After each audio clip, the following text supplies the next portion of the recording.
قوم عاد ایک بڑی زبردست قوم تھی جو علاقہ یمن کے ایک ریگستان احقاف میں رہتی تھی۔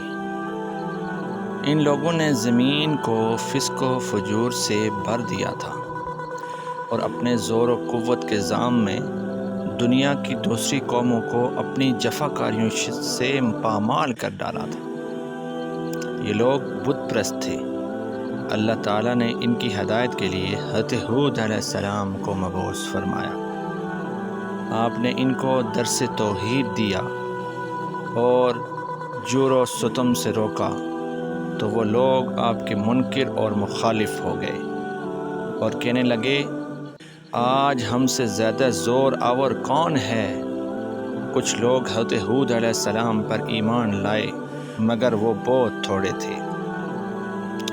قوم نے جب حد سے زیادہ بغاوت اور شقاوت کا مظاہرہ کیا اور اللہ کے پیغمبر کی مخالفت کی تو ایک سیاہ رنگ کا ابر آیا جو قوم عاد پر چھا گیا۔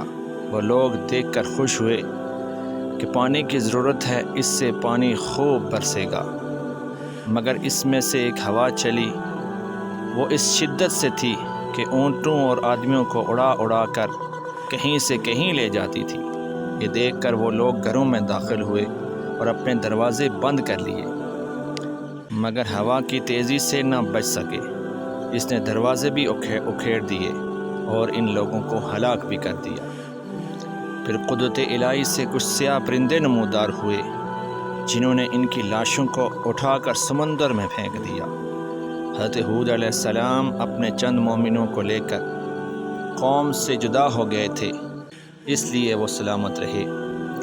خدا سے بغاوت اور اس کے رسول کی نافرمانی کا ایک نتیجہ یہ بھی ہے کہ یہ عناصر اربع مٹی، پانی، آگ اور ہوا بھی ہمارے لیے عذاب بن جاتے ہیں۔